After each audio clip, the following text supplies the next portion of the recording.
Good morning, good morning, good morning. We're back. I think today's gonna be one of them days. You might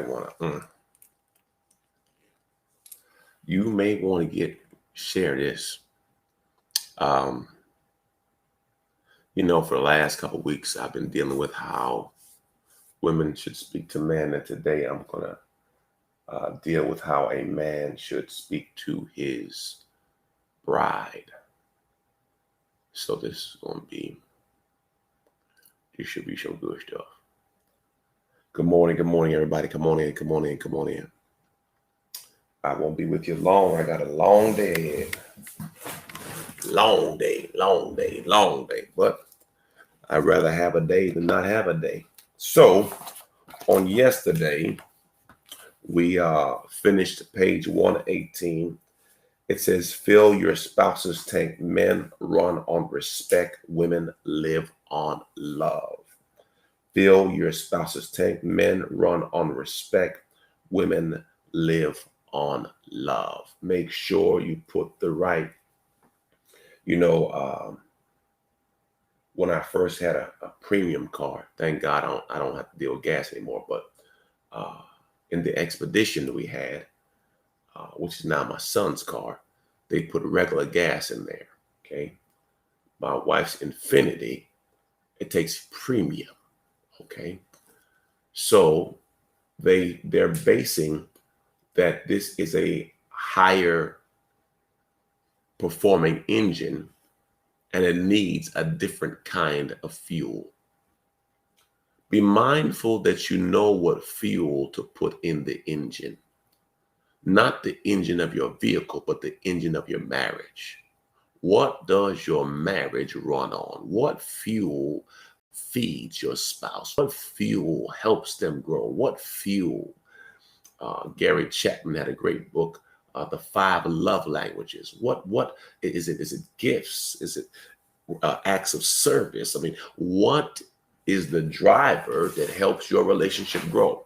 And if you do not know this, you better find out quickly. Got it? Because the goal is you want to have success. And success is based on understanding the tools you need to get to where you need to go. All right. So we are on page 119, top of page 119. And what I'm talking about today is some things that you have to think about. All right. So in reference to what you put fuel in, it's a daily decision to choose others over self. It's a daily decision to choose others over self. It is a daily decision. Every day you got to make up your mind to choose others over yourself. Now, what I mean by that, this should be in general, but for the most part in your relationship, you want to care for them. That's why the Bible says Jesus laid his life down for his wife, for the bride. Or Jesus laid his life down for the church, his bride. And husbands should lay their lives down. That's a lot. I have to be selfless and not selfish.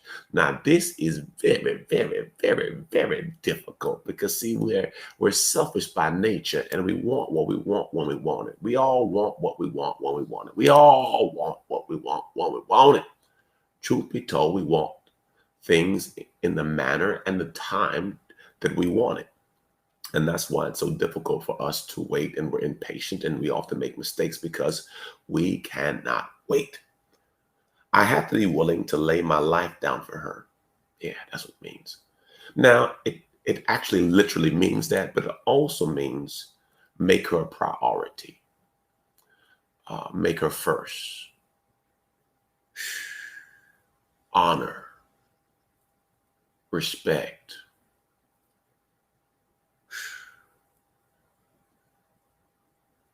You have to ask yourself sometimes, of all the things I do, where does my spouse fit in? In all the things I do. When I speak of time, when I speak of talent, when I speak of my treasure, what portion of it do I reserve for my spouse? Is my spouse first, the first human in my life? Obviously, I'm putting God ahead of her or him. But my point is my order right? All right. I must be willing to make her my priority. God tells us to leave and cleave. To cleave is to be glued to her. Wow. Do you understand that word cleave means that we have come so close together that people can't even see the difference. There's no room in between me and you. Cleave. Are you cleaving? Or are you here? Or are you cleaving? Just think about it. All right. Here are some phrases good husbands never say to their wives. Now, we have to be very careful. They say women have a good memory, but I think most people have a decent memory. But if you say the wrong thing, Lord have mercy, they have an ability, not all, let me not be general, but boy, you gonna hear that again. Do I got a witness? Do I got a witness? Okay, here's the first one. You don't make me happy. You don't make me happy. So the first thing a person's going to think, so who makes you happy? Because at one point in time, for you to be here, you had to have something that was positive. So what has changed that you don't make me happy? Although, I'm going to read from the book now, although this is actually correct for another reason, your happiness is a byproduct of your thoughts. Happiness is based on what's happening in your life right now. Happiness is situational. I'm happy today, I'm sad. I'm happy, I'm sad. Happiness is based on what you're going through at this current moment. What you need to work on is joy. Joy is based on my relationship with God. The joy of the Lord is my strength. Happy people, and there's nothing wrong with being happy, but you just gotta be mindful that no one can give you happiness. Happiness is a disposition. That's why you got to get past being happy and got joy. Glory to God. So this is something that no one is responsible for your happiness. Your happiness is based on your thought pattern.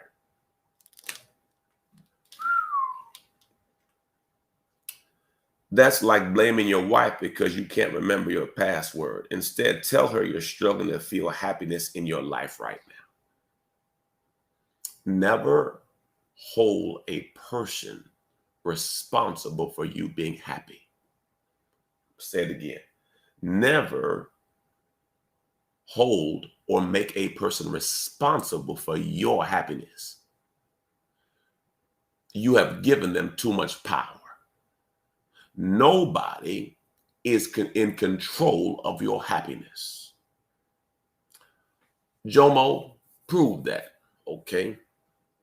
Acts 26:2. In chapter 25, it speaks of Paul being in chains. He was a prisoner.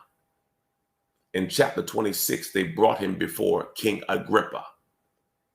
And Paul said the most incredible words for a person in prison. Paul said in Acts 26:2, I think myself happy. Come on, man. Paul said, I think myself happy. Now, how could Paul be in chains and happy, and you are free and sad? Come on, tell me. How can a prisoner say, I'm happy in prison and shackles, and you are free, have life, have breath, have strength, and you have put in your mind that you're not happy.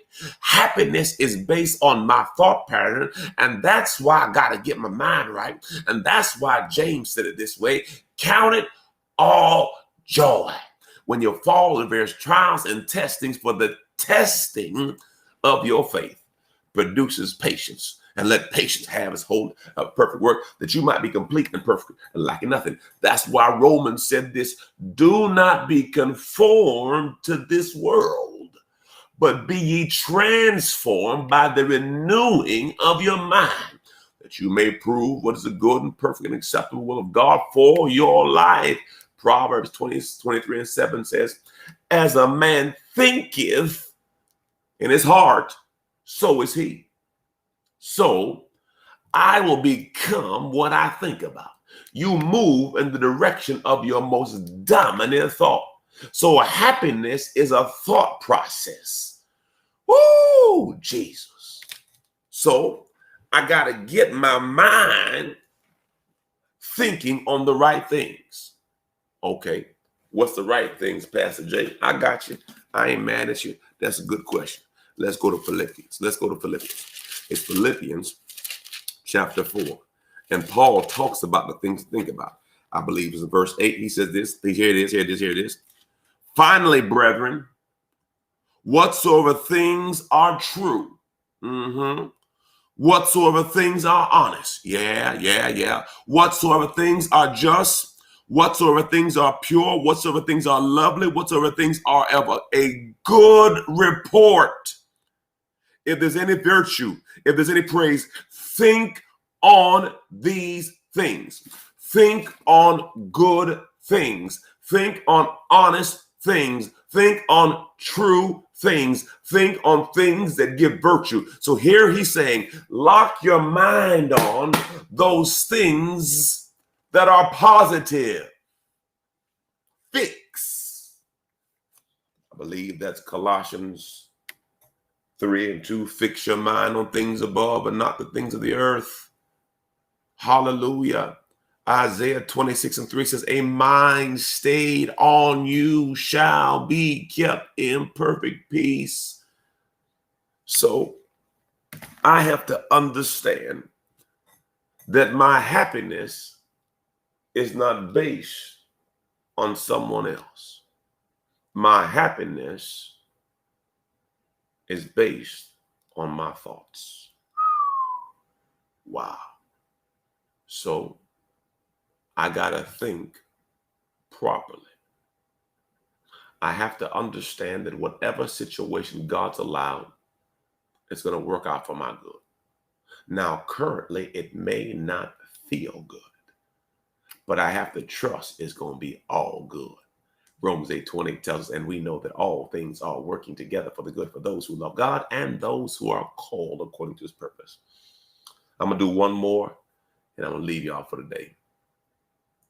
I never thought we'd be married this long. I'm pretty sure when you open a can of worms, there's really no way to come back from this. I never thought. Now, I've had the thought. And I've actually said it. So go ahead and check my name off on the stupid statements. But if you have lived long enough, married long enough, you will eventually say something stupid. Now, in regards to what I said, I didn't mean it like that. But it don't matter. Once you say it, just say it. Because coming from a broken home, all I saw was broken relationships. So I just assumed that when things did not go the way I wanted, it was time to bounce. But by God's grace, I married a woman who comes from good stock, and her family was married are currently still married, 40, 50 years.